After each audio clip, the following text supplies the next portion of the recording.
I'm Mark Lynn. Namaskar. Coming up in the next hour. India's Prime Minister Narendra Modi says that 7.7% GDP growth in the first half of this fiscal shows the strength of India's economy and the transformative reforms over the last 10 years. European policymakers and lawmakers reach an agreement on supporting the EU AI Act. The agreement, which EU calls historic, paves the way for widespread regulation of artificial intelligence in Europe. Countries divided over a proposed phase-out of fossil fuels at the COP28 summit in Dubai. India demands equity and justice in UN climate negotiations. The Indian junior men's hockey team thrashed Canada 10-1 to qualify for the quarterfinals of the FIH Men's Junior Hockey World Cup.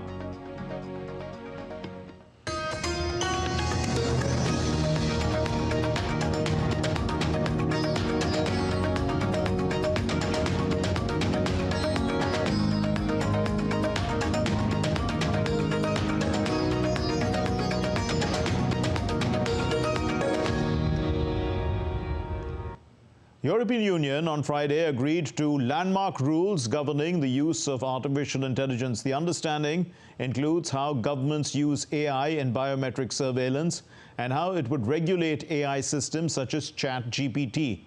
Now, while they will vote on the law early in 2024, it's unlikely to take effect for some time. Let's put this news into context. DD India Bureau reports. That finally came to an end. We have today.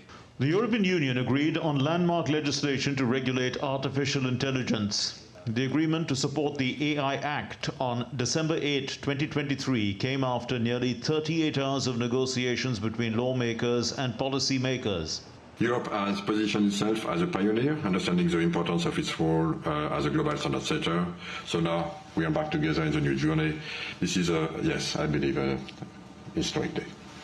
The EU hopes the law would become a global benchmark to take advantage of the potential benefits of AI while guarding against risks that range from disinformation and job displacement to copyright infringement. However, is it too much too soon? There aren't many players in the AI field for healthy competition, and regulation could limit potential. I noticed that Google is saying there isn't enough room for all of us to compete. But for the society, it's probably the best if there is a lot of competition in this space, because having a dominant one or even two players in something that transformative to the world and to businesses is too dangerous. The problem with generative AI is that it accesses data and can easily infringe on copyrights. This is the biggest concern for creators, inventors, and innovators. The EU law requires models such as ChatGPT and general-purpose AI systems to comply with transparency obligations before they are put on the market. These include drawing up technical documentation, complying with EU copyright law, and providing summaries of content used for training. Earlier this week, Google parent Alphabet had introduced its most advanced artificial intelligence model, Gemini. I don't think that Google is late, and largely because we're in a period of technology divergence when it comes to understanding the value that generative AI can create, and ultimately when it comes to market competition, what different forces, in particular competitors, can capture in terms of the value from generative AI. We just don't know yet. There's not enough known as yet about the good that AI in general can do. Imagine a world where, with a simple hand gesture, you could change your clothes to any color you desired. Intelligent textiles like these are already available. This Hong Kong textile company developed a color-changing textile embedded with a tiny camera that makes use of artificial intelligence. Because multisensory stimulation is something that is very common for, it's a form of well-being for a lot of people with dementia, people with learning challenges. So it actually encourages their well-being and gives them a sense of calm, and also a very easy way for them to have engagement and direct response. Under the EU law, tech companies doing business in the EU will be required to disclose data used to train AI systems and carry out testing of products, especially those used in high-risk applications such as self-driving vehicles and healthcare. The legislation bans indiscriminate scraping of images from the internet or security footage to create facial recognition databases. There are exemptions for use of real-time facial recognition by law enforcement to investigate terrorism and serious crimes. Breaking the law will attract fines of up to 7% of global revenue for the AI companies concerned, depending on the violation and the size of the firm. The EU law may be seen as providing some guidelines for regulations globally. The US currently has a light touch approach. India too is currently taking a light touch approach in regulating artificial intelligence to allow sufficient room for innovation. Bureau Report, DD India. And to help us understand this a little better, we have with us Subimal Bhattacharjee, IT and cybersecurity expert. Thank you very much, Mr. Bhattacharjee. Now, discussions on regulation have been going on for at least 3 years. So do you think now the world understands enough to regulate AI at this stage of the technology evolution? Mark, absolutely. I think 21st April 2021, when the legislation was approached by the European Union, and finally now the decks are all cleared for the first artificial intelligence legislation to be placed anywhere in the world. So in this 3 years, or rather 2.5 years period of time, I think there has been a lot of understanding of artificial intelligence and its implication all across the globe. Courtesy, you can say, ChatGPT, which was put across in November 2022. And since then, everywhere a lot of engagements are happening about how to look at this sector, artificial intelligence, from a regulatory perspective also. Now, the European Union, as they have taken a big step when it came to privacy also, or regulating the digital markets, have taken upon themselves that they have to be on top even when it comes to artificial intelligence regulation, and that was the approach. Yes. Now, what were the main parameters? That's basically that the artificial intelligence landscape has to be safe and transparent. Okay. And so on 14th June, when the members of European Parliament passed the legislation, and then they sort of took a call that before the end of the year they have to conclude this process of consultation with the member countries, etc. Now, in the last 3 days, they have held marathon meetings, and finally they are at that stage. So we are at a stage we'll see the legislation. And I think there has been a lot of work. So to answer your question, I think there's a lot of wisdom that has gone in, external factors as well as all the internal configurations that they have done to bring out such a legislation. Okay, indeed. Now, India is also a member of the Global Partnership on Artificial Intelligence, GPAI. And India is going to be hosting the GPAI summit in a few days from now. EU is also a member of GPAI. So what are your expectations? India, as the chair of the GPAI now, on the 12th to the 14th, is hosting the summit in New Delhi, and the Prime Minister himself is inaugurating it. So the attention to artificial intelligence in India, both the positive aspects as well as the concerns when it comes to the harm side have been, there. I think the generation of concerns and the understanding and digestion at various levels have happened.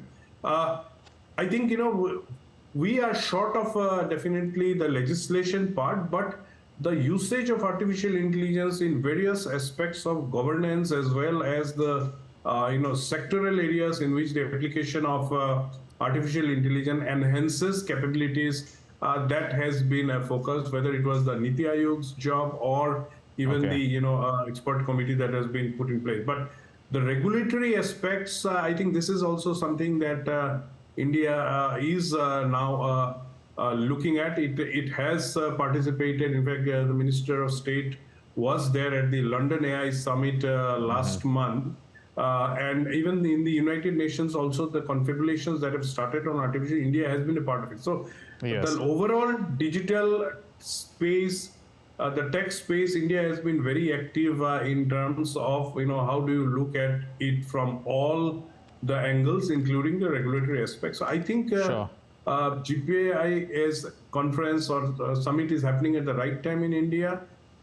There are a lot of areas in which real conversations will happen to be able to pin down on the concerns. I think how do you build up a trusted AI ecosystem is something that everyone wants globally. Even if you look at the US right now, the senators have just completed their 9 rounds of conversation with the industry as well as all the stakeholders. So even they are also looking at it. So maybe there has been a light approach both in India and the US for a long time when it came to the regulatory aspect. I think that might still be the premise, but everyone is on top of it. No one is But Mr. Bhattacharjee, if we look at China, now China seems to have created a near surveillance state. And this had raised fears also of Chinese technology across the world. It's been happening for some time. What is the ideal balance then between regulation and allowing for innovation, which you call the light approach, which India has taken? No, I think even if you look at China, Mark, earlier this year, they also brought out a stringent set of regulations when it came to artificial intelligence and the products and capabilities that can come out, whether from the private sector or the international product. But looking at the way that they have been playing in the digital space, there isn't real confidence across the world, including India. They have been doing all kinds of surveillance, and the fear is that if they use artificial intelligence for enhancing such kind of capabilities of creating concerns of thrusting more cyber attacks around the globe, I think these are concerns. So while innovation will have to be factored in by everyone, to be able to jumpstart a lot of the possibilities, on the medical field, a cure for some of the long-standing diseases and all, or even drug discovery, these are having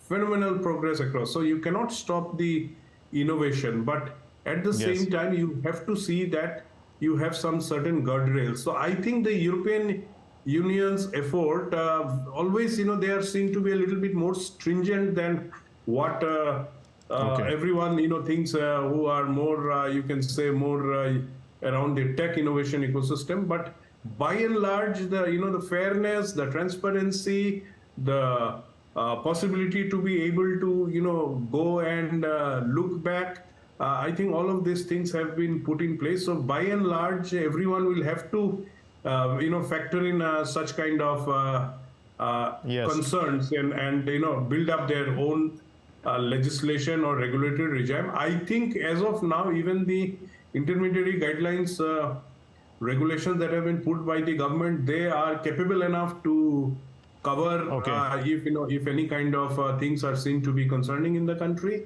So I think, we are good for now. But as you rightly said, the government's approach is to keep the right balance between innovation as well as regulation. So far, I think we are good. We'll leave it there. Thank you very much, Mr. Subimal Bhattacharjee, IT and cybersecurity expert, for enlightening us on this. Now, still to come here on DD India News Hour.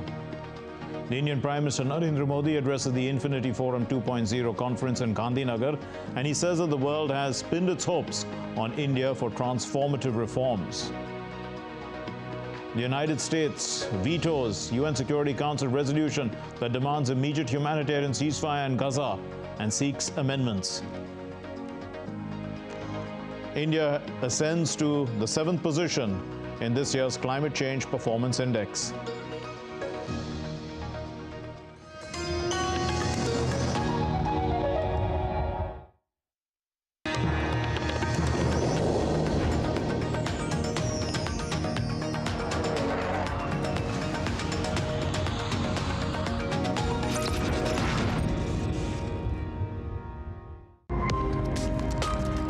December 10th is observed as Human Rights Day. On this day, we take stock of the human progress made so far, developmental process, and what are the challenges caused by that development process. We are living in the cyber age. Internet is useful, at the same time it is being used for commission the crimes. Child sexual abuse on the internet and bullying is very common.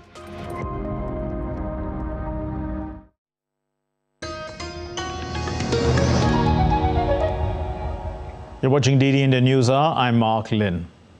Now, Indian Prime Minister Narendra Modi addressed the Infinity Forum 2.0 conference at the Gift City in Gandhinagar on Saturday through a video conference. He said that the world has pinned its hopes on India, and this is a reflection of India's strengthening economy and transformative reforms over the last decade. Mihir Makuri puts the Prime Minister's address into context.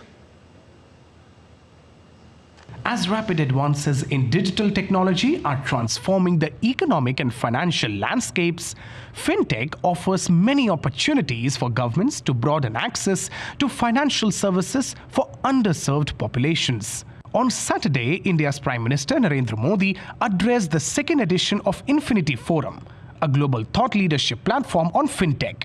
Addressing the gathering, PM Modi quoted Australian Prime Minister Anthony Albanese about India being primed to lead the global south. इसी साल मार्च में Australia के PM ने कहा था कि Bharat global south को leadership देने के लिए मजबूत स्थिति में है। कुछ महीने पहले वर्ल्ड इकोनॉमिक फोरम ने भी कहा है कि भारत में रेट टेपिज्म कम हुआ है, निवेश का बेहतर माहौल बना है।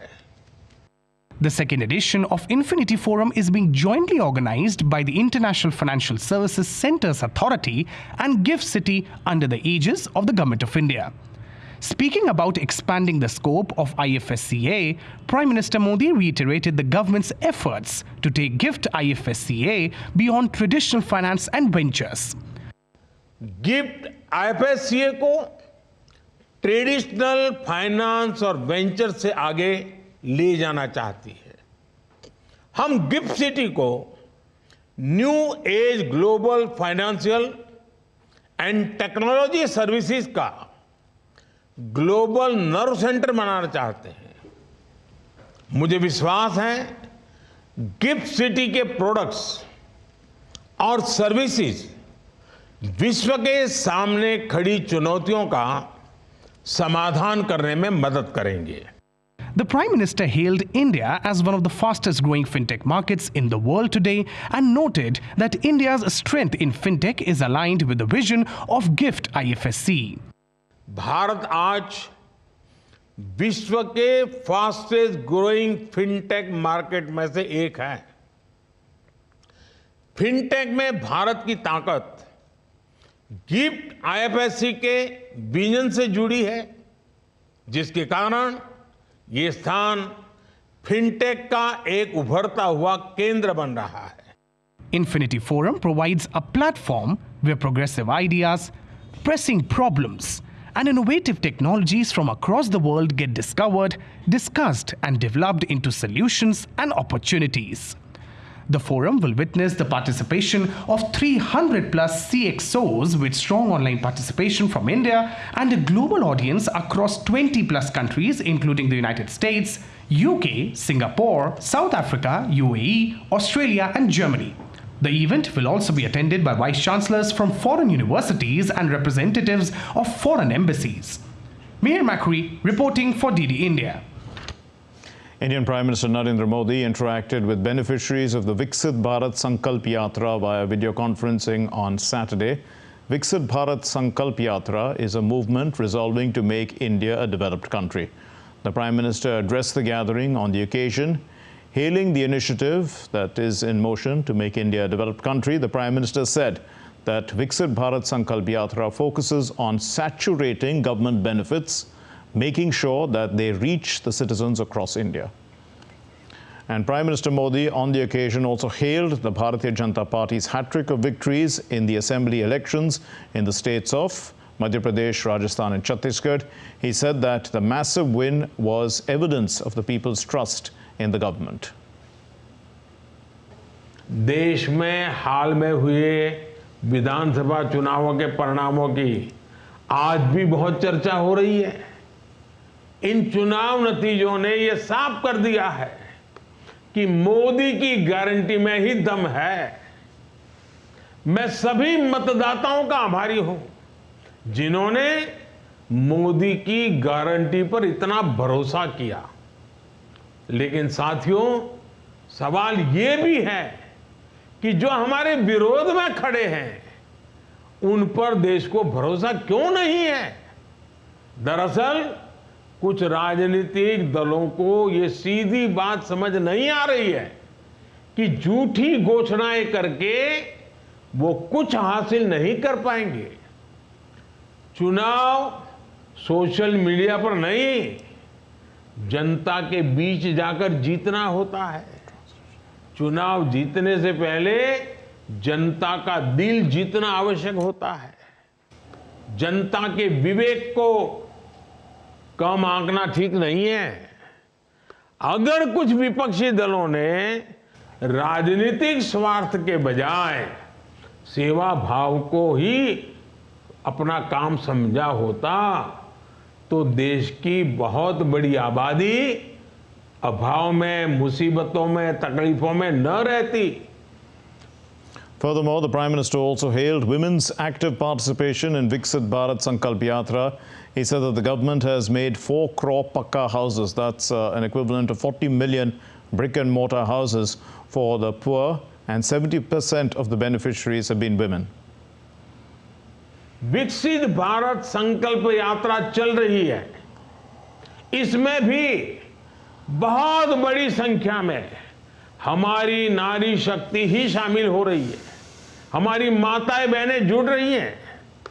मोदी की गारंटी की गाड़ी के साथ फोटो खिंचाने की भी उनमें होड़ मची है।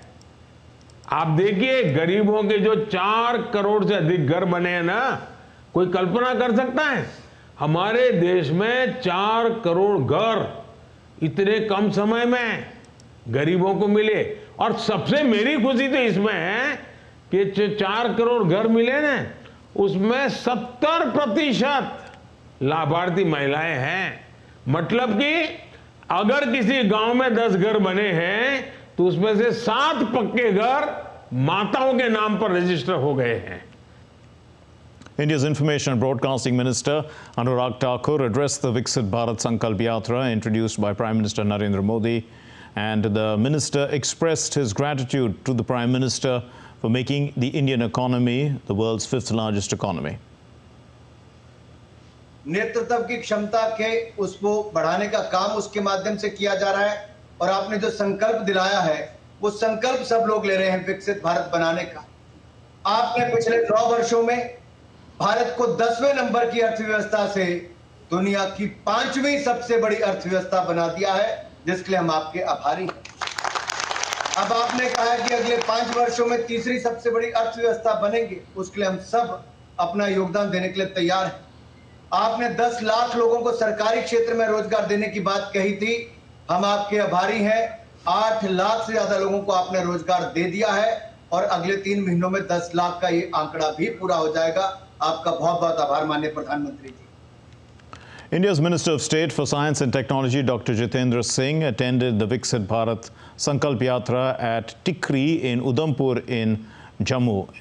The Indian minister said that the government is committed to the development of all sections of society. He said that Viksit Bharat Sankalp Yatra is the vision of Prime Minister Narendra Modi.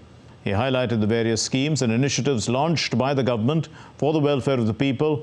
On the occasion, a pledge, Hamara Sankalp Viksit Bharat, was also administered, uniting the participants in the collective commitment to contribute towards the holistic development of their communities. And the Viksit Bharat Sankalp Yatra continued its journey, making an impact in Riyasi district of the country. This happened on Saturday. The Yatra reached Panthal's Sirhad area, and key attractions at the venue included audio-video sessions facilitated through IEC vans mounted with LEDs disseminating information to the local population.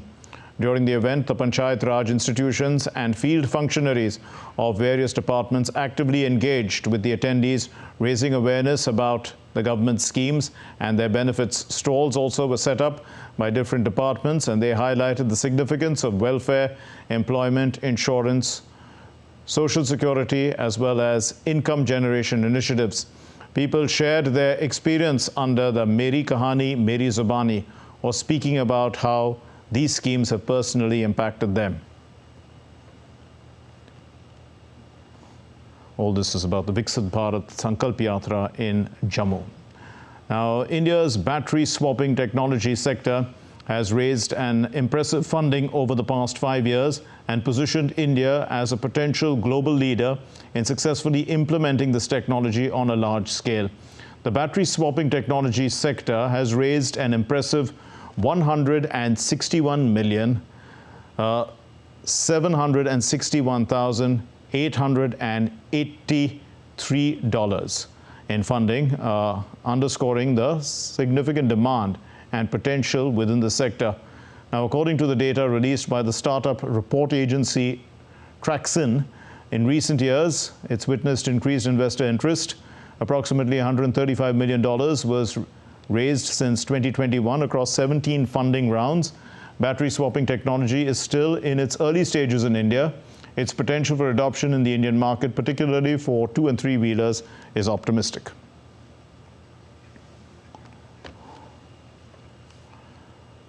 As per the FICCI Wazir Advisors report, the Indian textiles and apparel industry may touch $350 billion mark by 2030 on the back of long-term positive outlook for the Indian economy, and also a strong focus on emerging areas like technical textiles, home furnishings, specialized fabrics, and fashion apparels. The report anticipates the global T&A market to reach $2.37 trillion by 2030 from around $1.7 trillion in 2022, with a compound annual growth rate, CAGR, of around 8%, while global T&A trade is expected to grow at a CAGR of 4% to reach $1.2 trillion by 2030.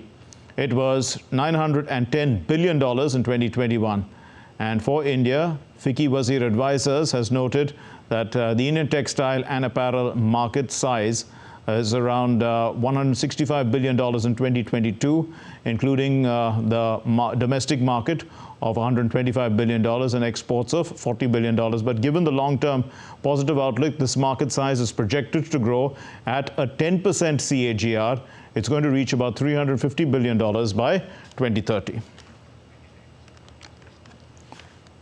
The United States on Friday vetoed a proposed United Nations Security Council demand for an immediate humanitarian ceasefire in the conflict between Israel and the terrorist group Hamas in Gaza. Now, 4 earlier drafts presented since the war broke out, they were rejected by the Security Council. 13 other members voted in favor of this brief draft resolution put forward by the United Arab Emirates, while Britain abstained from this. And the United States had offered some substantial amendments to the draft, including a condemnation of the October 7 Hamas terrorist attacks that killed 1,200 Israelis, as well as took 240 people as hostage. Jody Jacob gives us more details. 13 UN Security Council members voted yes, the United Kingdom abstained, and the United States vetoed the vote. The United Arab Emirates, who tabled the resolution, which was co-sponsored by more than 90 UN member states, says it's extremely disappointed and that it will redouble its efforts to call for a ceasefire. The US Deputy Ambassador to the UN, Robert Wood, says while it supports durable peace, it cannot support calls for an immediate ceasefire. This, he says, because Hamas has no desire for peace or to see a two-state solution. The vote on Friday here in New York comes after Antonio Guterres deployed a rarely used Article 99 of the UN Charter, calling to the attention of the Council any matter which in his opinion may threaten the maintenance of international peace and security.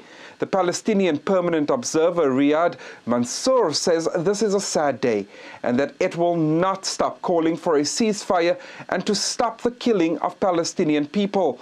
Mansour says millions of Palestinian lives hang in the balance. Every single one of them, he says, is sacred and worth saving.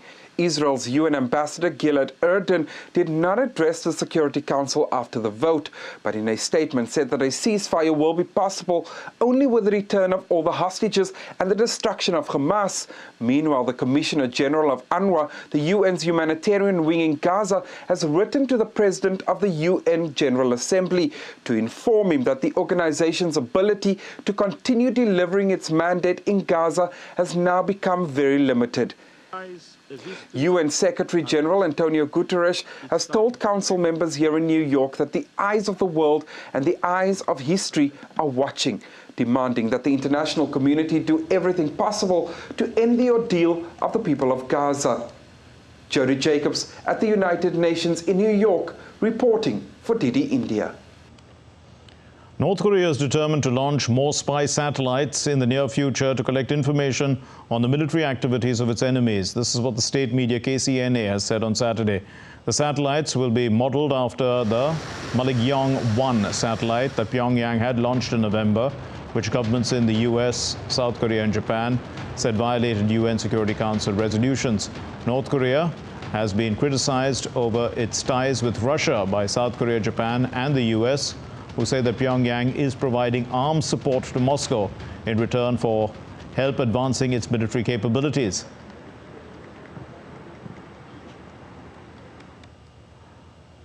The United States, South Korea and Japan have agreed on a new initiative to respond to North Korea's threats in cyberspace, including satellite launches and cryptocurrency abuses. The national security advisors of the US, South Korea and Japan met in Seoul on Saturday as Pyongyang warned that it would deploy more spy satellites. The White House National Security Advisor Jake Sullivan said that the meeting followed up on commitments set forth at the Camp David Trilateral Summit hosted by the US President Joe Biden in August, where leaders of the three allies pledged to deepen security and economic cooperation. Let's take a look now at other stories making news around the world. Hong Kong geared up for its first overhaul Patriots-only district elections as candidates hit the streets for their final campaign efforts. The voting day is set for Sunday, and the municipal level polls come amid a China-imposed national security crackdown that has marginalized opposition Democrats who once enjoyed strong popular support at the ballot box. Finnish presidential candidate and former Finnish Foreign Minister Pekka Haavisto performed at a party as a DJ to charm his audience, as well as he said that Finland would be an active member of NATO. The party was attended by youngsters, where he played his favorite music from the 60s and the 70s and shared his feelings. Firefighters extinguished a fire that engulfed a hospital ward in Tivoli, which is near Rome, and the fire killed at least 4 people. 200 patients were evacuated. Among them were 7 children and a pregnant woman.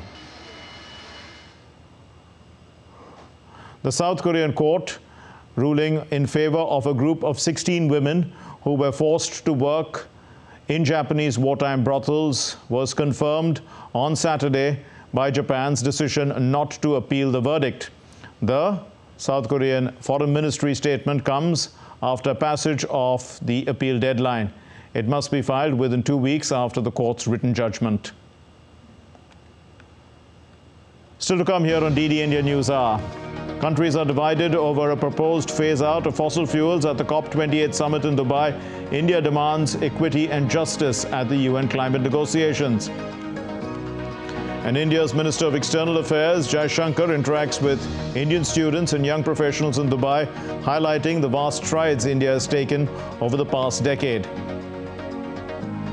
And the Union Minister Rajiv Chandrasekhar reviews the flood situation in Chennai's Tambaram Mudichur area and assures the centre's help.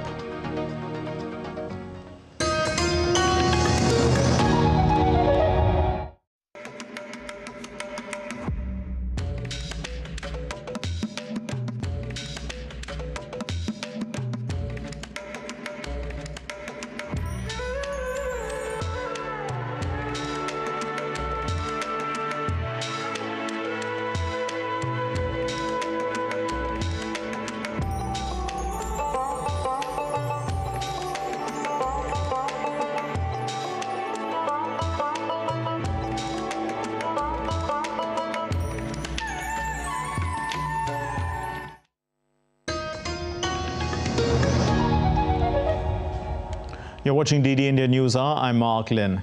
As the Conference of Parties 28 draws closer to the December 12 last day, questions surrounding phasing out of fossil fuels has caused serious divisions. OPEC is rallying its members and oil-producing allies to veto any proposed deal to phase out fossil fuels. COP28's draft deal includes a range of options. They include phase out of fossil fuels in line with the best available science, phase out of unabated fossil fuels, and also there's the option of not mentioning it at all. Dheeraj Das has the report. The COP28 Climate Summit underway in Dubai is in second and final week, with the phasing out of fossil fuels becoming one of the most divisive issues that need to be agreed upon for what will be the first global stocktake document. Some countries are resisting a pledge to phase out fossil fuels in a COP28 climate deal, jeopardizing attempts for UN climate talks to deliver a hard commitment for the first time in 30 years on ending the use of oil and gas. Observers in the negotiations say Saudi Arabia and Russia were insisting that COP28 focus only on reducing climate pollution with no mention of fossil fuels causing it. OPEC is rallying its members and oil-producing allies to veto a proposed deal to phase out fossil fuels at the climate summit. Developing countries call such an approach highly inequitable. On the other side, at least 80 countries, including the United States, European Union, and many poor climate vulnerable nations, are demanding that a COP28 deal call clearly for an eventual end to fossil fuel use. We will not go silently to our watery graves. Therefore, we cannot and will not accept an outcome from the COP that does not set us on a course for a future that stays within 1.5 temperature. And those of us that are disproportionately impacted by it urge parties with historical responsibilities and other major emitters, for that matter, to emancipate yourselves from fossil fuel addiction. For COP28 to be a success, I repeat, it needs to deliver both on fossil fuel phase-out, renewables, and an end to fossil fuel subsidies. The science tells us that these commitments are crucial to meeting a 1.5-degree aligned pathway. India's Environment Minister, Bhupendra Yadav, presented the country's national statement at COP28 in Dubai on Saturday. The minister demanded equity and justice in UN climate negotiations.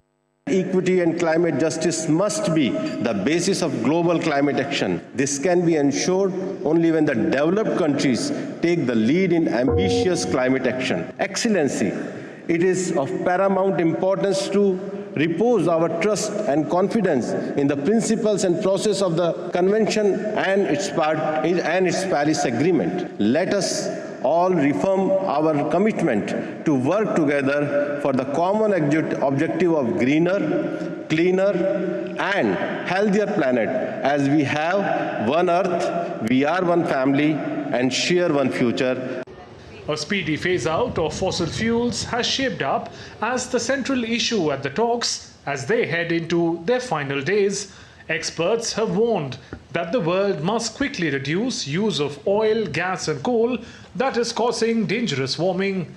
Dheeraj Das reporting for DD India. In a significant stride towards sustainable practices, India has ascended to the 7th position in this year's Climate Change Performance Index on the CCPI. Now, the country improved one rank from the previous one and also remained among the highest performers. According to the latest report, during the COP28 Climate Summit in Dubai, India maintained its top 10 position for the 5th year in a row. India's success is attributed to its robust performance in the greenhouse gas category, with a notable emphasis on the food sector, which holds significant weight in the Climate Change Performance Index.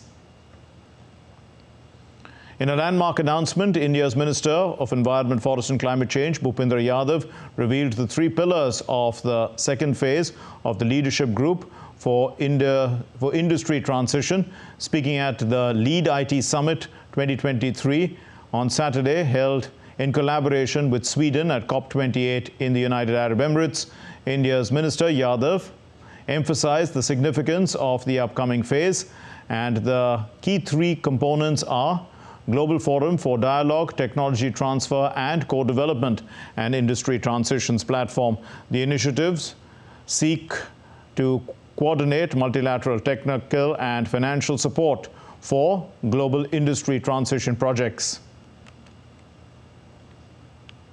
And to talk more about what's happening at COP28, we have with us R.R. Rashmi, who's the former Special Secretary, Ministry of Environment and Climate Change, and Distinguished Fellow of the Energy and Resources Institute. Thank you very much, Mr. Rashmi, for being with us.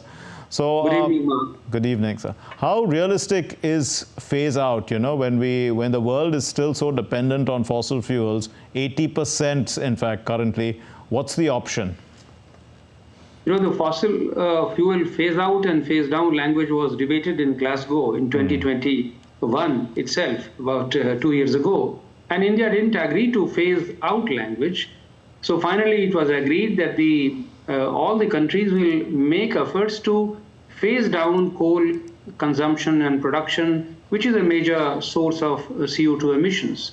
But, you know, this entire focus on coal itself was extremely debatable and unfortunate, because coal is a part of the overall energy system, and India is heavily dependent on coal as the source of its meeting energy requirements. Therefore, there has been an attempt to expand the language from coal to include oil and gas and everything which builds up the globally warming gases. And this was attempted last year in the climate conference in Sharm el-Sheikh. There was general agreement on this amongst the developing countries, barring a few nations, for example, Saudi Arabia and Russia and oil-producing countries were not strictly in favor of this. But even surprisingly, even the developed countries, which have been, promoting this language, they were also not willing to include oil and gas. Perhaps the situation in Europe at that point was point of time was not very feasible, opportune for this. But now that the whole world has generally agreed on inclusion of the oil and gas and coal as part of this phase down language, it's okay. But the focus, India has never said that the fossil fuels should not be reduced, the consumption and production should not be reduced to meet the net zero goal. It should be done, but it should be done in an orderly and feasible and just manner. You just heard the minister, he emphasized equity and justice. Right. So the just transition in terms of energy sources means that countries should be supported in terms of making this energy transition, and coal, gas, or oil, whichever is the primary source of energy in those countries, it should be phased in an orderly manner, not completely phased out suddenly and drastically within a certain, let's say, by 2030, which is not feasible technically or financially. So it should still remain phased down. But do you think the biggest polluter, China, is paying for getting away with a technicality, calling itself a developing country? I mean, it is polluting about three times the US currently. Well, the question of China batting for, on the side of the developing countries, after all, China is still a member of the G77 and China. So technically and in the UN parlance, we cannot strictly make a distinction between those countries. China is certainly ahead of India as far as emissions, both in per capita terms and in consumption terms of energy is concerned. But that is no reason for us to distinguish the countries amongst ourselves. It is primarily the responsibility of the developed countries to take lead, which Minister was just saying, that the countries which are responsible for cumulative emission, they should take lead, not the countries which have become important emitters today. India today is the third largest emitter in the world. But does it mean that India should reduce its emissions in the same proportion and in the same manner as US would be expected to do, or the European countries would be expected to do? So I think the emphasis on singling out a few countries is not good. I think we should look at the overall question of global warming and the proportionality in terms of actions based on cumulative emissions. Indeed. So you talk about common but differentiated responsibilities. But, have the advanced countries forgotten this principle? Because I'm saying China is the largest emitter cumulatively. So perhaps they take, the refuge in the fact that if China is emitting this much right now and getting away with it, why should we pay for historical faults? How effectively, too, has India advocated climate justice? Yes, India is in fact very seriously concerned about this emphasis on singling out energy sources and singling out countries for specific actions. In fact, the climate change is affecting developing countries like India extremely hard, and there is need for financial support in terms of technology and all kinds of resources to facilitate transition in these countries from the fossil fuel-based sources to renewable sources. That needs financial support. The scale at which it is required is extremely huge.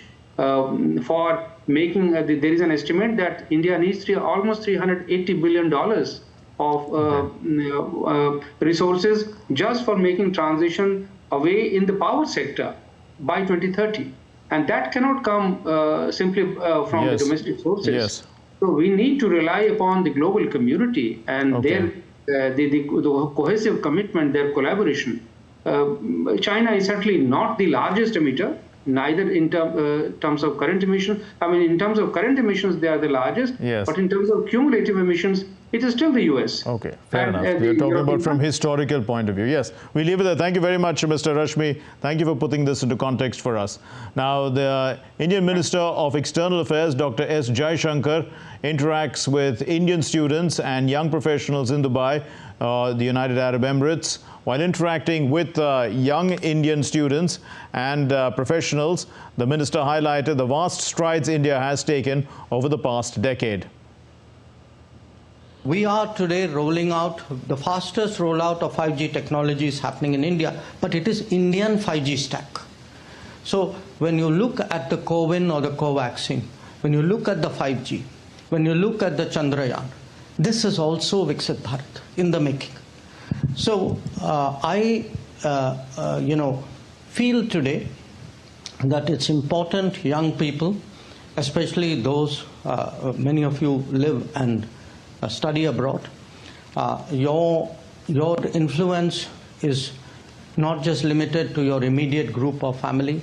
You meet others, you shape the thinking of India. When they hear from you in a very natural way what is happening in India, it is something which definitely gives them in a very sincere way, in a very natural way, a sense of really how is India progressing. And this message of how is India progressing is something which is very important to communicate to the world. The Indian Defence Minister Rajnath Singh has said that India is the new growth engine of the world, and India's rise from being the world's top 5 economies is being among the top 3 by 2027 will positively impact the world. Rajnath Singh was speaking at the 96th annual conference of FICCI, the Federation of Indian Chambers of Commerce and Industry. 20th century में यदि आप देखें तो लंबे समय तक USA विश्व के ग्रोथ इंजन के रूप में भूमिका निभाता रहा।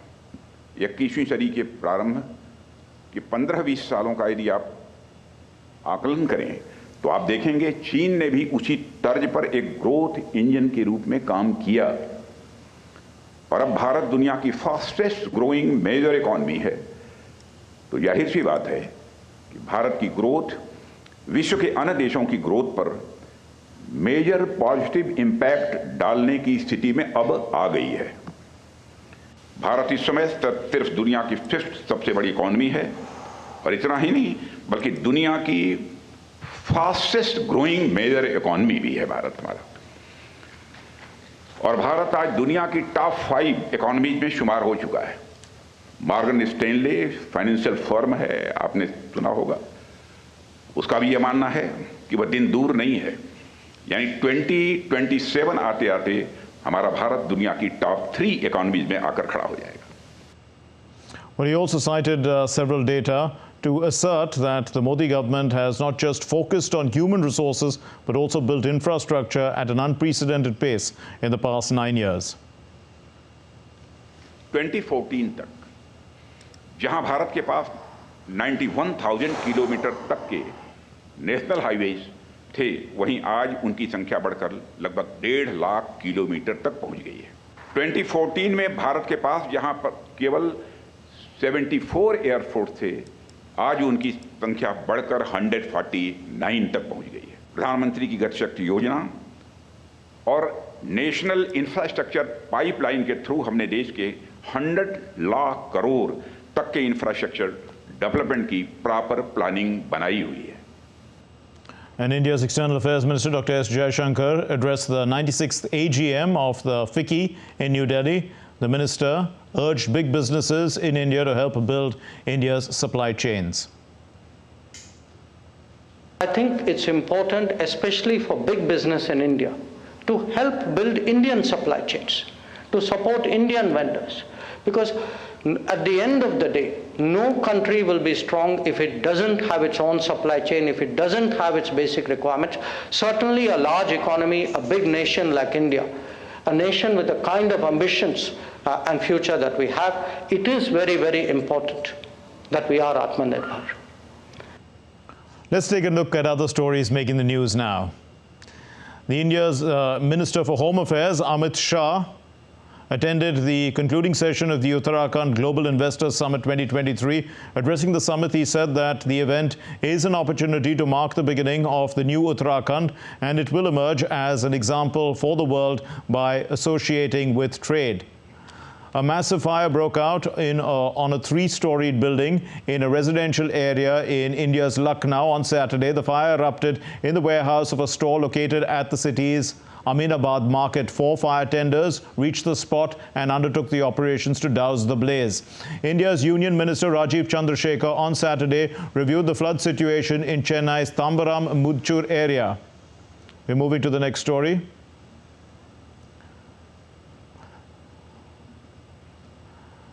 In fact, we were reading the next story about the Chennai aspect, but now let's move on to the next story on NHRC. And December 10th is observed as Human Rights Day. Rights that are inherent to all human beings, regardless of race, gender, nationality, or any other status. The National Human Rights Commission of India, the NHRC, represents India's concern for the promotion of and the protection of human rights. And in an exclusive conversation with DD India's Shubhendu Ghosh, the chairman of NHRC, talks about the importance of Human Rights Day and the key challenges in this domain. December 10th marks 75 years of Universal Declaration of Human Rights. How is this milestone important for India and the world? On this day, we take stock of the human progress made so far, developmental process, and what are the challenges caused by that development process and technological development which have taken place so far, and what are the new challenges which the humanity has to face, and we try to solve them, find new solutions for them. There are new challenges now which were not there before 10 years. 10 years before, the challenges were different. Now we have different challenges before us: climatic change, which are staring at the world climate, environment issue, climatic change, and then there are several other issues across the border which are affecting cyber security. These are the platforms on which we will assemble throughout the world, and it is for the benefit of each and every individual. But you can watch the exclusive conversation with the chairman of NHRC on Sunday, the 10th of December at 8 p.m. IST or 2:30 p.m. GMT. Swedish Space Corporation is developing services for a sustainable use of space, which is an area of mutual interest with India. DD India spoke to Christer Fuglesang, who is an astronaut and also professor teaching a course in human spaceflight. We are joined in by the first Swedish astronaut to go in space. Thank you so much, sir, for talking to DD India. And we are glad to have you here. How do you see the relationship, bilateral cooperation in the space sector between Sweden and India? Well, I think it can develop a lot. I think it's much too small. Recently, we saw the success of Chandrayaan-3 for India. How do you see the success? Oh, that was so impressive. I mean, I think the whole world was applauding when that happened, and I'm really want to congratulate all the India for that, and I'm looking forward to the future, of course. And from being an astronaut, for me, the really exciting thing I'm looking forward is the Gaganyaan, where we will send Indian astronauts from an Indian rocket and Indian spacecraft to space. Also, when we see that now, India's space policy, now it allows private companies to, get in the space sector. How do you look at that step from India? That was absolutely necessary. If you wouldn't have done that, you would not been able to kind of compete in the world. So the way to do is to step by step. You start by having the private companies. They can compete with what the government is doing, and then the companies take more and more activities, and that's exactly what's been happening in the US. It's starting, it's coming in Europe, and now India is doing it, and it's the right way to go. Well, in the Indian junior men's hockey team, they defeated Canada 10-1 in their third match of the ongoing FIH Hockey Men's Junior World Cup in Malaysia 2023 at Kuala Lumpur. This happened today, Saturday. And with this win, India finished at the second position in Pool C, and they have now qualified for the quarterfinals of the tournament. For India, Aditya, Arjun, Lalage, Rohit, Amandeep Lakra, Vishnukant, Rajinder, Kushwaha, Saurabh, Anand and Uttam Singh scored goals. Well, that's all we have in this edition of DD India News Hour. But let's know your thoughts on the news of the day. Connect with us on Facebook, X formerly called Twitter, and also on Instagram. We'll be back with more news as it breaks here on DD India. My name is Mark Lin. From all of us here at DD India in Delhi, thanks you for watching DD India News Hour. Namaskar.